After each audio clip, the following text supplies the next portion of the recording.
قدم الخبر، قدم المفعول به وجوبا مال احبك يا شمس الزمان. هذا التمرين حفظه. وذا ما اجى استاذ من عندي. انتبه لي شويه، هذا حفظه. هذا التمرين مهم بالتقديم والتاخير.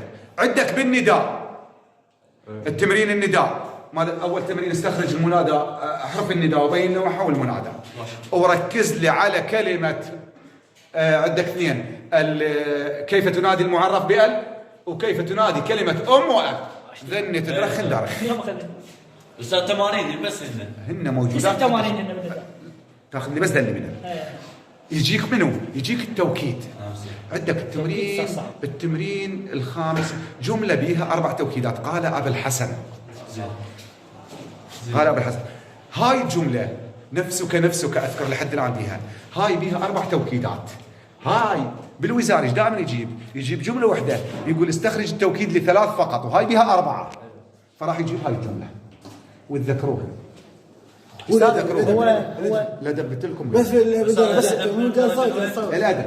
التركيز بالدرجه الاولى حافظ ابراهيم اول واحد. الثاني محمود درويش. فلسطين. وهاي الثالث يجيك الثالث منه ثانية يجي الحسين، مسرحية محمد علي الخفاجي. الرابع علي الخفاجي، العفو علي الشرقي. والخامس الحبوب. يجيب مو ما يجيب لك اسئله، يجيب لك من اسئله بس. دول الشعراء دول راح يجيب لك شاعر، راح يجيب لك شاعر مع الشاهد ميخائيل نعيمه. ومحمود درويش يقول لك اكتب مقطع واحد، هو مسوي لها مقطعين، يحفظوا دائما المقطع الواحد. وثانية يجي الحسين اذا اراد يجيب لكم اياها، يجيبها لكم. الى العالم ملتف بالاردان، كلمه الاردان بالادران العفو. هاي جاهزه. هذا بالقصيده. الجزء الثاني ايش راح يجيب لك؟ تبي لي شويه. دائما شي يجيبون مثلا عرف الخطابه. ما هي شروط الخطيب؟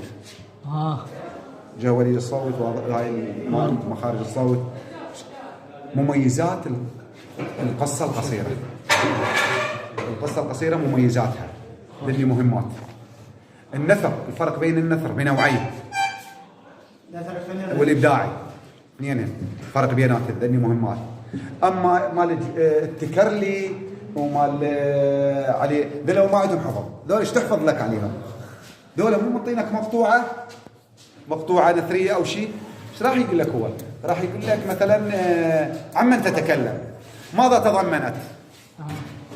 هيك يجيب لك اياها، لان هي ماكو حفظ، ما بين حفظ. اذا ترجع لها كلها كل مقطوع عليها لو 3 اسئله لو 4. الحياه لا تقرا حياه. شوف خاف يقول لك شاعر عراقي مثلا لقب بنا، لا تكتب له محمد بن مهدي الجواهري كذا، لا بس محمد بن الجواهري. جواب فقط. جواب مختلف. لان شنو يريد؟ اسمه، عنوان قصيدته، اسمه درجه واحده. من تكتب له حياته، ولده كذا، وبس. هذا كل السنين نعطيك اياها تعهد لا تحفظ. يعني هسه ابد اي سنه لا تحفظ ما عدا ولاده ووفاه، ما عدا لا ما عدا المؤلفات. هسه عرفنا المؤلفات تنحفظ.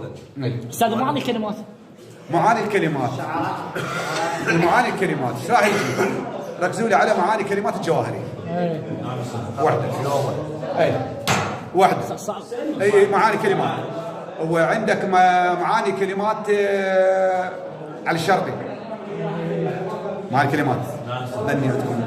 وعندكم معاني الكلمات بدل الشرق السياق. ذني دائما حتى بالشرق. الحياه ما اي شعر ولا نقراها. الحياه مو تقراها، الحياه احنا مو قسمناها اسئله. يعني ما راح يجيب لك ولادته. شو يقول لك الحياه؟ يقول لك مثلا المناصب التي شغلها، شو عمل؟ هاي من ضمن حياته. المناصب اللي شغلها ماشي. حياته السياسيه مثلا، حياته السياسيه مقاومه الاستعمار ماشي. الحياه اللي تقسمها هي اسئله وكلش بسيطه.